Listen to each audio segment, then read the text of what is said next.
Hello, I'm Ron Minitry, and thanks for joining us for Outpost. This video, and those that follow, are actually intended as a supplement to our live presentation of this course.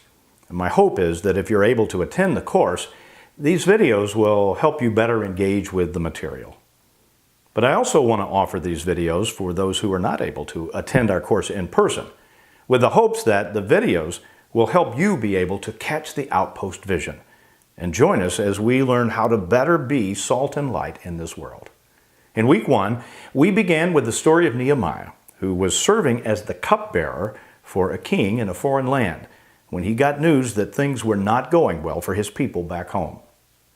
In fact, the report was that his people were in deep trouble and they were in disgrace. The walls of the city had been torn down and the gates had been burned. Now, this news hit Nehemiah so hard that the Bible says that when he heard it, he sat down and wept. In fact, for days, he mourned and fasted and prayed to the God of heaven. We called these Nehemiah moments. Those moments when you hear some news or come to some realization that hits you so hard that it causes you to mourn and to eventually look to God for some sort of answer. Now, in our class, I shared some of my own Nehemiah moments that have occurred over the last year or so, including a strong one when I realized that we live in a country ruled by the will of the majority. But for the first time in my life, my beliefs and values, the Christian principles I believe in, are now in the minority. And like Nehemiah, I went to God for answers. And I felt like He was leading me to this thing called Outpost, even though I didn't understand what it meant. But eventually, I studied more about it, and I found out that Outpost is a settlement on the frontier of civilization, or a habitat that's been created to sustain life in a foreign and sometimes hostile environment. I began to realize that God was telling me that He never intended me to feel fully at home in this world, but rather to be salt and light in it. I came to believe that creating this course and sharing this study with you and others is at least a small part of what God would have me do. Part of living with this outpost mindset is to be able to understand that God has us here for a purpose. There's a reason that we're here. He's asking us to influence the world around us, bring out the best in those people, help them find Him, and learn how to live according to His plans and principles. The vision is that each one of us would begin to see ourselves as part of God's outpost on this earth, using our gifts and talents and abilities not only to make a living, but to accomplish His purpose. And that if we could do that, we could actually start a movement of people that would help turn the hearts and minds of our country back to Him. You know how the Bible has often referred to generations from the past as saying, during the days of Enoch or Moses or Joshua, the people chose to follow God. Well, what if our generation were being written about? What do we want our legacy as a generation to be? Unfortunately, I think we're on course for it to be said that during the days of Ron, the people turned away from God and failed to serve Him. But what if, perhaps even through this study, we could begin to turn that around? What if we, when it was all said and done, could be said that during the days of Ron, or Susan, or George, the hearts and minds of the people turned back to God, and He poured out His favor and blessing on them as a nation and as a people. Now, is it really true that we are losing ground? Or is this just some sort of emotional response to all the events of our time? Well, in fact, studies show that during the 7-year period from 2007 to 2014, 23 million fewer people even claimed to be Christian in the U.S. At the same time, the number who claim a non-Christian religion has increased by over 3 million. This would include Buddhist, Hindu, and Muslim. And a whopping 19 million more people say they don't want to have any affiliation, agnostic, atheistic, or I just don't want to be associated with any group at all. Even our Protestant and evangelical ranks are seeing this erosion in these days. Meanwhile, the power of social media to influence our social conscience has never been greater. In fact, some now say that social conscience has replaced biblical principle as the moral compass of our society. So, how does such a shift occur? How can we go from being in the majority to in the minority?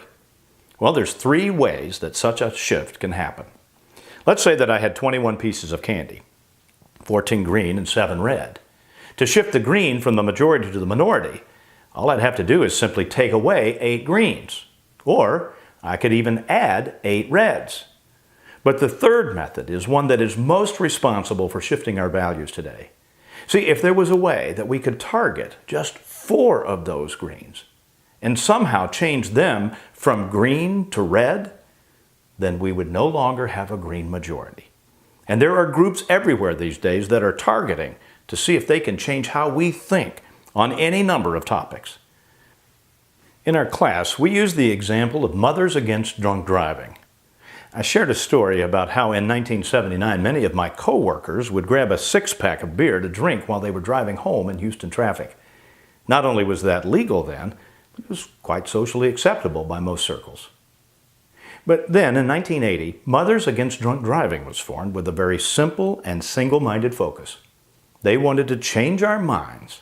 They wanted us to stop thinking it was okay to drink and drive.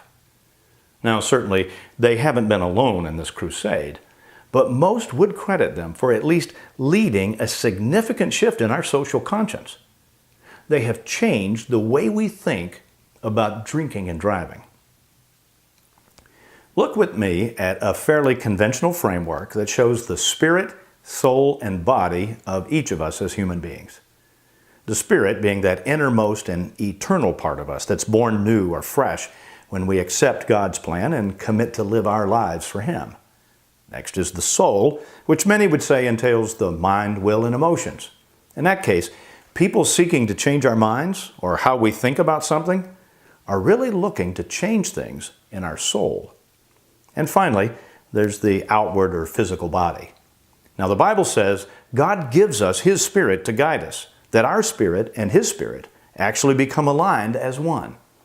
But with our spirits aligned, the next question is our soul, our mind, will, and emotion equally aligned?